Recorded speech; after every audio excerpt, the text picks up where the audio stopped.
ఒక అరటిపండు తీసుకొని తాంబూలం పెట్టండి. నాభ్యా ఆసీదంతరిక్షం శీర్ష్ణోద్యౌ సమవర్తత పద్భ్యాం భూమిర్దిశ్రోత్రాతు తథా లోకాగుం అకల్పయన్. ఆ తాంబూలం స్వామివారి మీద పెట్టండి. ఓం సత్యనారాయణ స్వామినే నమో నమః. తాంబూలం సమర్పయామి. నీరాజనం. ఇప్పుడు కర్పూరం వెలిగించండి. ఓం వేదాహమేతం పురుషం మహాంతం ఆదిత్యవర్ణం తమసస్తు పారే సర్వాణి రూపాణి విచిత్య ధీరః నామాని కృత్వాభివదన్ యదాస్తే. శ్రీ సత్యనారాయణ స్వామినే నమో నమః. ఆనందకర్పూర నీరాజనం దర్శయామి. నీరాజనానంతరం శుద్ధాచమనీయం సమర్పయామి. మళ్ళా పువ్వుతో నీడు వదిలేయండి. ఇప్పుడు ఒక పుష్పం తీసుకుని అక్షింతలు చిల్లర పైసలు తీసుకుని మీ ఆసనాలు దిగి నించోండి. మంత్రపుష్పం చదువుతాను. ఓం ధాతా పురస్త ఆద్యముదాజహార శక్రః ప్రవిద్వాన్ ప్రదిశశ్చతస్రః తమేవం విద్వానమృత ఇహ భవతి నాన్యః పంథా అయనాయ విద్యతే.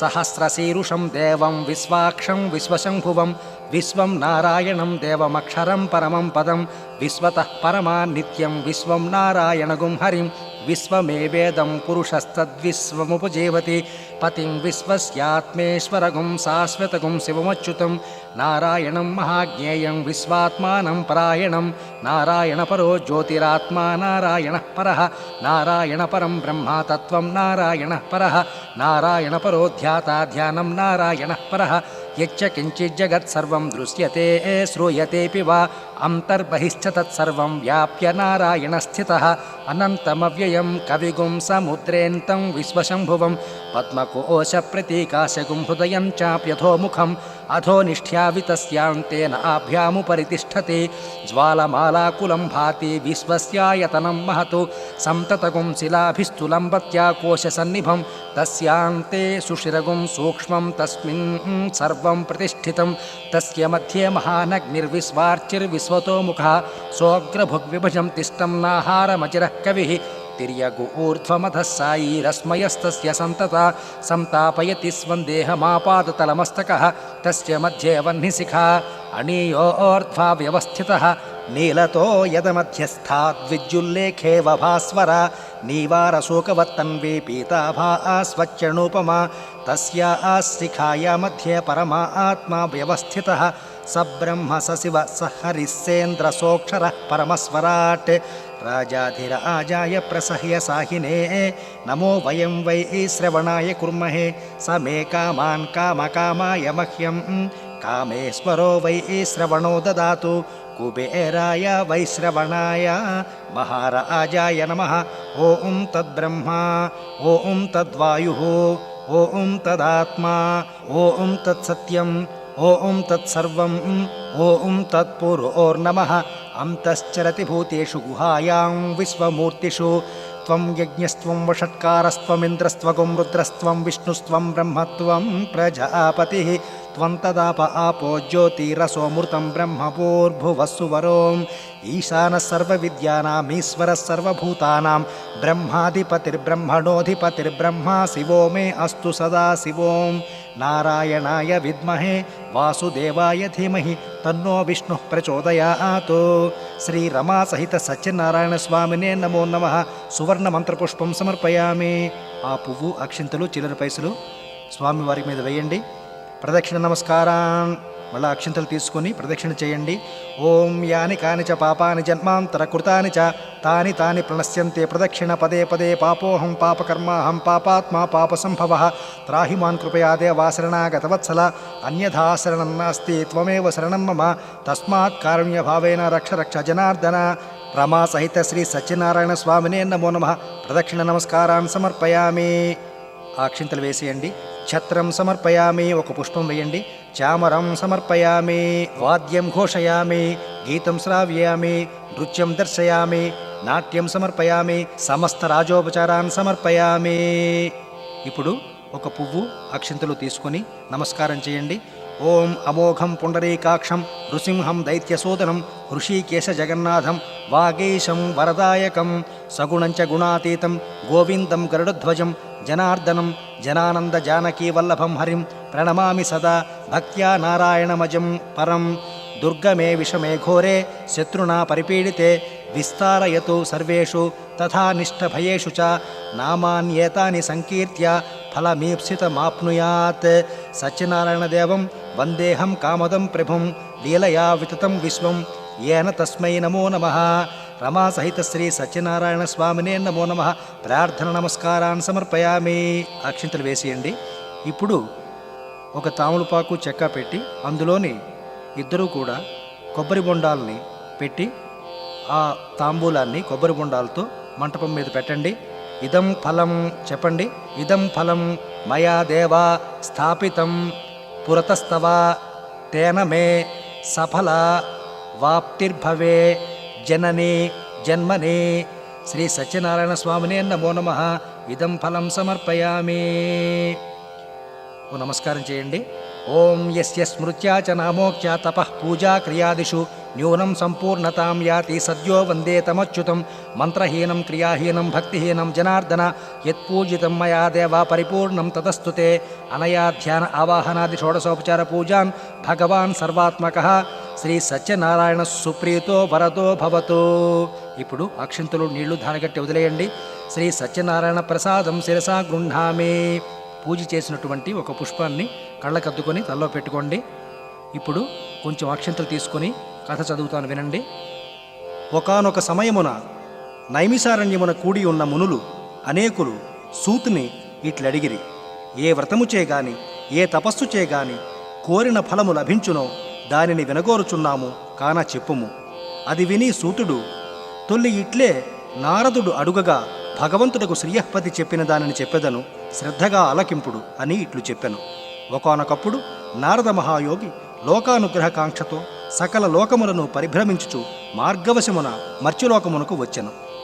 ఆ మహాయోగి బహుజన్మలెత్తుచు అనేక కష్టములను పొందుచున్న జనులందరినీ చూసి వీరి ఈ దుఃఖము ఏ ఉపాయమున పోవును అని చింతించుచు విష్ణులోకమునకు వెడలెను. ఆ మహాయోగి అచ్చట చతుర్భుజుడును శుక్లవర్ణుడును శంఖచక్ర గదాపద్మ వనమాల విభూషితుడు అగు శ్రీమన్నారాయణమూర్తిని గాంచి ఇట్లు స్తుతించెను. మనస్సున ఊహించుటకు వాక్కుతో వివరించి చెప్పుటకును అతీతమగు రూపము కలిగినటువంటిని, అమిత శక్తి కలిగినటువంటిని, ఆది మధ్యాంతహీనుడైనటువంటిని, నిర్గుణుడయ్యును గుణాత్ముడైనటువంటిని, ప్రపంచమునకంతకు ఆది అయినటువంటిని, భక్తుల ఆర్తి తొలగించినటువంటిని శ్రీమన్నారాయణమూర్తికి నమస్కారము. శ్రీ మహావిష్ణువు ఈ స్తోత్రమును విని నారదుని గురించి ఇట్లు చెప్పెను. ఓ నారద మహర్షి, నీవిక్కడికేల వచ్చితివి? నీ మనస్సున ఏమి కోరిక ఉన్నది?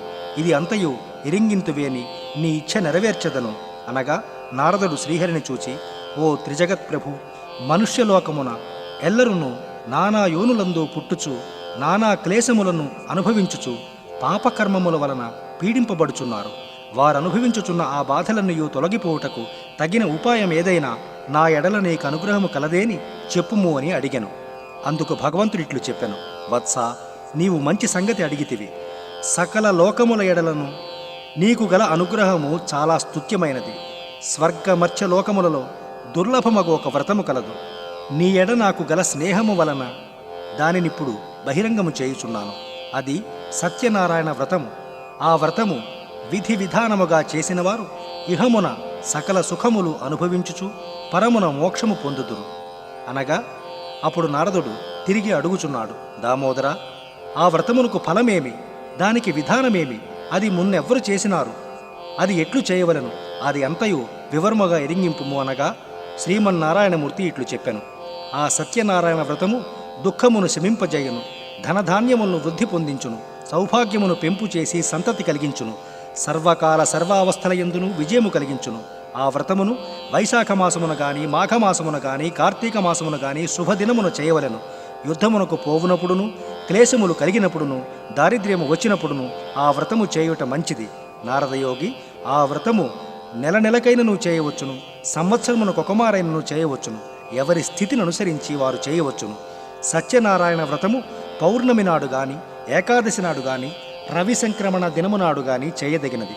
ప్రాతకాలమందే మేల్కాంచి దంతధావన పూర్వకములకు కాలకృత్యములన్నీ నెరవేర్చుకుని మొదట నిత్యకర్మలు పూర్తి చేసుకుని తరువాత నియతుడై, దేవదేవా శ్రీ సత్యనారాయణమూర్తి, నీ అనుగ్రహము కోరి భక్తి శ్రద్ధలతో ఈ వ్రతము చేయుచున్నాను అని సంకల్పము చేయవలెను. ఇట్లు సంకల్పము చేసి మధ్యాహ్న సమయమున తత్కాల క్రియలు కూడా నెరవేర్చుకుని సాయంకాలమున మరలా స్నానము చేసి నిశాముఖమున అనగా రాత్రి ప్రారంభకాలమున ఈ వ్రతము చేయవలెను. పూజాగృహమున గోమయముతో అలికి 5 రంగుల చూర్ణములతో ముగ్గులు పెట్టి కొత్త వస్త్రం ఒకటి పరిచి దానిమీద బియ్యము పోసి వాని మధ్య కలశము వెండిది గాని రాగిది గాని ఇతడిది గాని తుదకు మట్టిది గాని కావచ్చును. లోభిత్వము చూపకుండా తన స్థితిని అనుసరించి ఈ కలశమును చేయించి దానిమీద మరలా కొత్త వస్త్రము ఉంచవలెను. ఆ వస్త్రము మీద ప్రతిమారూపుడగు సత్యనారాయణ స్వామిని ఉంచవలను. ఆ ప్రతిమ ఒక కర్షము బంగారముతో గాని అర్ధకర్షము లేదా పావు కర్షము తుదకు శక్తిని అనుసరించి బంగారముతో చేయించి పంచామృతములతో అభిషేకించి మంటపమును ఉంచవలను. ముందు విఘ్నేశ్వరుని, లక్ష్మిని, విష్ణుమూర్తిని, శివుని, పార్వతిని, సూర్యుడు మున్నగ నవగ్రహములను, ఇంద్రాది అష్టదిక్పాలకులను, అధిదేవత ప్రత్యధిదేవతలతో కూడా పూజింపవలయను. గణేశ్వరుడు మున్నగ 5గురిని కలశమునకు ఉత్తరమున మంత్రములతో ఉదక్ సమాప్తిగా ప్రతిష్ఠించి పూజింపవలయను. తరువాత దిక్పాలకులను ప్రాగాది దిక్కులందు ప్రతిష్ఠించి పూజించవలయను. పిదప సత్యనారాయణ స్వామి వారిని కలశము మీద పూజింపవలయను. 4 వర్ణముల వారు పురుషులే కాక స్త్రీలు కూడా ఈ వ్రతము చేయవచ్చును.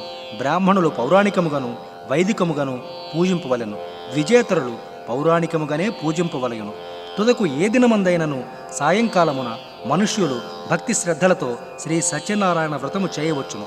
ఈ వ్రతమును చేయువారు బ్రాహ్మణులను బంధువులను పిలుచుకొని వచ్చి చేయవలెను. అరటిపండ్లు, ఆవు నెయ్యి, ఆవు పాలు, గోధుమ నూక, అది లేనిచో బియ్యపు నూక, చక్కెర లేకున్న బెల్లము ఇవి సపాదముగా అనగా సేరుంపావు చొప్పున చేర్చి ప్రసాదము సిద్ధము చేసి స్వామికి నివేదన చేయవలెను. నైవేద్యము జరిగించిన తరువాత బ్రాహ్మణులకు దక్షిణలిచ్చి కథనాలించి బంధువులతోడను బ్రాహ్మణులతోడను భుజింపవలెను. శ్రీ సత్యనారాయణ స్వామికి ప్రీతిగా నృత్య గీతాదికమును జరిగింపవలెను. ఇది కలియుగమున భూలోకమున వాంఛాసిద్ధి కలిగించుటకు చాలా సులభమైన మార్గం. ఇది శ్రీ ప్రథమోధ్యాయ సమాప్త. ఇప్పుడు అధ్యాయానికి కొబ్బరికాయ కొట్టొచ్చును, లేదా ఆఖరణ 5 అధ్యాయాలు అయిన తర్వాత కొబ్బరికాయ కొట్టవచ్చును. ద్వితీయోధ్యాయ. ఓ మునిశ్రేష్ఠులారా, పూర్వము కాశీనగరములో ఒక బ్రాహ్మణుడు అన్నవస్త్రాదులు లేక ప్రతి ఇల్లు తిరుగుచుండగా శ్రీ మహావిష్ణువు వృద్ధ బ్రాహ్మణ రూపమున ఆ బీద బ్రాహ్మణుని కలిసి సత్యనారాయణ వ్రత మహత్యమును చేయు విధానమును చెప్పి అదృశ్యుడయ్యను. అది విన్న ఆ బీద బ్రాహ్మణుడు వ్రతము చేయుటకు సంకల్పించి భిక్షాటనమునకు బయలుదేరగా ఇదివరకెన్నడూ రాని చాలా ద్రవ్యము లభించినది. దానితో అతడు వ్రతము చేసి దుఃఖములన్నీ పోయి ఐశ్వర్యవంతుడై బ్రతికి ఉన్నంతకాలము ప్రతి మాసము ఈ వ్రతము చేయుచు అంత్యమున మోక్షము పొందెను. మరియు ఈ బ్రాహ్మణుని ద్వారా ఒక కట్టెలమ్ముకొనువాడు కూడా ఈ వ్రతమహత్యము నెరిగి ఒకనాడు తాను పులలమ్ముకొనగా వచ్చిన ధనమంతయు వెచ్చించి ఈ వ్రతము చేయుదును అని సంకల్పించెను. అతనికి కూడా ఆ రోజు రెట్టింపు ధనము రాగా దానితో అతడు శ్రీ సత్యనారాయణ స్వామి వ్రతము చేసి ఆ వ్రత ప్రభావముచే ధనధాన్య పుత్ర పుత్రికలను పొంది జీవితకాలమంతయు సకల సుఖములను అనుభవించి అంత్యమున స్వర్గమును పొందెను. ఇది ద్వితీయోధ్యాయ. తృతీయోధ్యాయము. ఓ మునివరులారా, ఇంకొక కథ చెప్పెద వినుడు. పూర్వము ఉల్కాముఖుండను ఒక రాజు జితేంద్రియుడై సత్యమార్గమున దానధర్మములు చేయుచు ఒకనాడు సౌందర్యవతియు సద్గుణవతియు అగు అతని భార్యతో కలిసి భద్రశిలా నదీ తీరమున సత్యనారాయణ వ్రతమును చేసెను. ఆ రాజట్లు వ్రతము చేయుచుండగా సాధువు అను ఒక వర్తకుడు వ్యాపారమునకై ఆ మార్గమున పోవచ్చు ఆ వ్రతము చూసి సవినయముతో రాజుగారిని వ్రత వివరములు ప్రశ్నించగా ఆ రాజు సంతానమునకై తానా వ్రతమును చేయుచున్నట్లు చెప్పెను. అప్పుడు ఆ సాధువు, ఓ రాజా, నాకునూ సంతానము లేదు, కాన నేనును ఈ వ్రతమాచరించి సంతానవంతుడనయ్యదనని చెప్పి వ్రతము చేయు విధానమును తెలుసుకొని స్వగ్రామము చేరి తన భార్యయగు లీలావతి వినుచుండగా నాకు సంతానము కలిగినచో ఈ వ్రతము తప్పక ఆచరించదను అని ప్రతిజ్ఞ చేశాను. పిమ్మట ధర్మపరాయణయైన లీలావతి గర్భవతి అయి 10వ మాసమున ఒక కుమార్తెను గనెను. ఆమెకు కళావతి అని పేరు పెట్టిరి. అప్పుడు లీలావతి తన భర్తకు శ్రీ సత్యనారాయణ స్వామి వారి వ్రతము చేయుదును అన్న ప్రతిజ్ఞను గుర్తు చేయగా అమ్మాయి వివాహకాలమున చేసేదను అని చెప్పి వ్యాపారమునకై పట్టణమునకు పోయెను. పిమ్మట కళావతికి యుక్త వయస్సు రాగానే కాంచన నగరము నుండి యోగ్యుడైన ఒక వైశ్యకుమారుని చూసి తన కుమార్తెకు అన్ని విధములా తగిన వరునిగా నిశ్చయించి అతనితో మహావైభవముగా పెండ్లి చేసెను. ఆ ఆనందములో వ్రత విషయమును పూర్తిగా మరిచిపోయెను. అందుకు శ్రీ సత్యనారాయణ స్వామి వారికి కోపము వచ్చి, వీనికి దారుణమైన కఠిన దుఃఖములు కలుగుగాక అని శపించెను. పిదప వ్యాపార నిమిత్తమై ఆ వైశ్యుడు అల్లునితో కూడా సముద్ర తీరమున గల రత్నసానుపురమునకు చేరెను. అక్కడి చంద్రకేతు మహారాజు గారి ధనాగారము నుండి కొందరు దొంగలు ధనమును అపహరించి శ్రీ సత్యనారాయణ స్వామి వారి మాయ వలన ఆ ధనమును ఈ వర్తకులున్న చోట వదిలి పారిపోయిరి. దొంగలను తరిమి వస్తున్న రాజభటులు ధనమక్కడ ఉండుట చూచి ఈ వర్తకులనే దొంగలుగా నిశ్చయించి రాజుగారి వద్దకు గొనిపోయిరి. మేము దొంగలము కామని ఎన్ని విధముల మొరపెట్టుకొన్నను స్వామి వారి మాయ వలన వారి మాట వినువారెవ్వరునూ లేకపోయిరి. రాజు వర్తకుల పడవయందున్న ధనమంతయు స్వాధీనము చేసుకుని వారిని కారాగృహమును బంధించెను. అక్కడ ఊరిలో వైశ్యుని భార్యయు కుమార్తెయు కూడా చోరులచే ధనమంతయు అపహరించబడి మనోవిచారములతో రోగములతో తినడానికి తిండి అయినను లేక భిక్షాటనతో బ్రతుకుచుండిరి. అట్లొకనాడు కళావతి ఆకలిచే ఒక బ్రాహ్మణుని ఇంటికి పోగా అక్కడ సత్యనారాయణ వ్రతము జరుగుచుండట పూర్తిగా చూచి కథను విని ప్రసాదము స్వీకరించి ఇంటికి పోయి తన తల్లికి ఆ వ్రత విషయమును చెప్పి ప్రసాదమివ్వగా ఆ లీలావతి చాలా సంతోషించి స్వామివారి వ్రతమును ఆమె కూడా భక్తి శ్రద్ధలతో ఆచరించి, ప్రభు, మా అపరాధము క్షమించి నా భర్త అల్లుడు సుఖముగా ఇల్లు చేరునట్లు అనుగ్రహింపుము అని ప్రార్థింపగా స్వామి సంతుష్టుడై ఆ రాత్రే చంద్రకేతు మహారాజు స్వప్నమున సాక్షాత్కరించి, కారాగృహమున గల వర్తకులు నిరపరాధులు, వారిని విడిచిపెట్టి వారి ధనము వారికిచ్చివేయుము అని చెప్పి అదృశ్యుడయ్యను. అప్పుడు ఆ రాజు మరునాడు ఉదయము సభ చేసి ఆ వైశ్యుల బంధ విముక్తుల గావించి వారికి క్షురాది కర్మలు చేయించి నూతన వస్త్రములనిచ్చి జరిగినది దైవ ప్రాతికూలమని చెబుతూ తాను స్వాధీనము చేసుకున్న దానికి రెట్టింపు ధనమిచ్చి వారిని సంతోషపరిచి ఇక సుఖముగా మీరు ఇంటికి పోవచ్చును అని చెప్పెను. వైశ్యులు రాజునకు నమస్కరించి అనేక విధముల కొనియాడి తమ దారిని పోయిరి. ఇది తృతీయోధ్యాయ సమాప్తః. చతుర్థోధ్యాయము. పిదప ఆ వైశ్యులు పడవల నిండా ధనముతో కొంత దూరము ప్రయాణము చేసిరి. అప్పుడు శ్రీ సత్యనారాయణ స్వామి వారిని పరీక్షించుటకై ఒక సన్యాసి రూపమున వారి కడకు వచ్చి పడవయందున్న సామాన్లు ఏమని అడుగగా ధనగర్వముతో ఆ వైశ్యులు పరిహాసముగా, ఓ సన్యాసి, మా పడవలోని ధనము అపహరింతువా ఏమి? ఇంద ఆకులు అలములు తప్ప మరేమీ లేవు అనగా ఆ సన్యాసి అట్లే అగుగాక అని చెప్పి ఒక చెట్టు కింద కూర్చుండెను. కొంతసేపటికి ఆ వైశ్యులు నిజముగానే ఆ పడవలో ధనసంచులకు బదులుగా ఆకులు అలములు ఉండుట చూసి మూర్ఛిల్లి కొంతసేపటికి తేరుకొని విలపిస్తూ మరలా ఆ సన్యాసి యొద్దకు పోయి సాష్టాంగ నమస్కారము చేసి, మహాత్మా, అజ్ఞానుడను అవివేకినయి మీతో పరిహాసమాడితిని, నా అపరాధము క్షమించి నన్ను రక్షింపుము అని ప్రార్థించగా ఆ సన్యాసి, ఓయి, నీవు సత్యనారాయణ వ్రతము చేయకపోవుట వలన నీకిట్టి బాధలు కలిగెను అని చెప్పగా ఆ వైశ్యుడు గుర్తించి, ప్రభు, ఈ లోకమంతయు నీ మాయ వలన నిండి ఉన్నది. బ్రహ్మాది దేవతలు కూడా నిన్ను గ్రహింపజాలరన్నా నేనెంతవాడను, నాపై కరుణ చూపి నా ధనము నాకిచ్చి రక్షింపమని వేడుకొనగా ఆ సన్యాసి మరలా పడవలో ధనమంతయు ఉండునట్లు చేసి అంతర్ధానుడయ్యను. స్వామి అనుగ్రహము వలన తిరిగి తన ధనము లభించినందులకు సంతసించి తమ రత్నపురి చేరి తమ రాక భార్యకు తెలుపుటకు ముందుగా దూతలను పంపెను. ఆ సమయమున వైశ్యుని కుమార్తె సత్యనారాయణ వ్రతము చేయుచుండెను. భర్త వచ్చెనన్న వార్త విన్న సంతోషములో ఆమె పూజ పూర్తి చేసినను ప్రసాదము పుచ్చుకొనుట మాత్రము మరిచిపోయి తీరమునకు తన తల్లితో కూడా చేరగా వారు చూచుచుండగానే రేవులో గల అల్లుని పడవ మునిగిపోయినది. అప్పుడందరూ భోరు భోరుమని దుఃఖించిరి. కళావతి సహగమనమునకై సిద్ధపడెను. అప్పుడా వైశ్యుడు, స్వామి, ఏమిటి ఈ మాయ? మా అపరాధముల క్షమించి రక్షింపవా స్వామి అనుచు సాష్టాంగము చేయగా కరుణామూర్తియగు శ్రీ సత్యనారాయణ స్వామి వారిని అనుగ్రహించి ఆకాశము నుండి, ఓ వైశ్యుడా, నీ కుమార్తె నా ప్రసాదము భుజించకుండా వచ్చుట చేయిట్లు జరిగినది. ఆమె ఇంటికి పోయి ప్రసాదమును తిని వచ్చినచో సర్వము శుభమగునని చెప్పగా ఆ మాట విన్న కళావతి అట్లే ప్రసాదము భుజించి వచ్చినది. అప్పుడు తన భర్త నావతో కూడా పైకి తేలి ఉండెను. ఆనందముగా అప్పుడు ఆ వైశ్యుడు బంధుమిత్రులతో అక్కడే సత్యనారాయణ వ్రతము ఆచరించి పిమ్మట సుఖముగా ఇల్లు చేరుకొని ప్రతి పౌర్ణమి రవి సంక్రమణ దినములందు బ్రతికి ఉన్నంతకాలము వ్రతము చేయుచు సుఖించి అంత్యమున స్వర్గమును పొందెను. ఇతి చతుర్థోధ్యాయ సమాప్తః. పంచమోధ్యాయము. పూర్వము తుంగధ్వజుడు అను ఒక రాజు ఒకనాడు అరణ్యమునకు వేటకైపోయి అలసి ఒక మారేడు చెట్టు కింద విశ్రమించు సమయమున అక్కడ కొందరు గొల్లలు సత్యనారాయణ వ్రతము చేయుచు రాజుని ఆహ్వానించగా రాజగర్వమున తానక్కడకు పోక స్వామివారికి నమస్కారమైనను చేయలేదు. పిదప వారిచ్చిన ప్రసాదము కూడా భుజింపక తన నగరమునకు పోయెను. శ్రీ సత్యనారాయణ స్వామి ఆగ్రహము వలన అతని 9 కుమారులు చనిపోయిరి.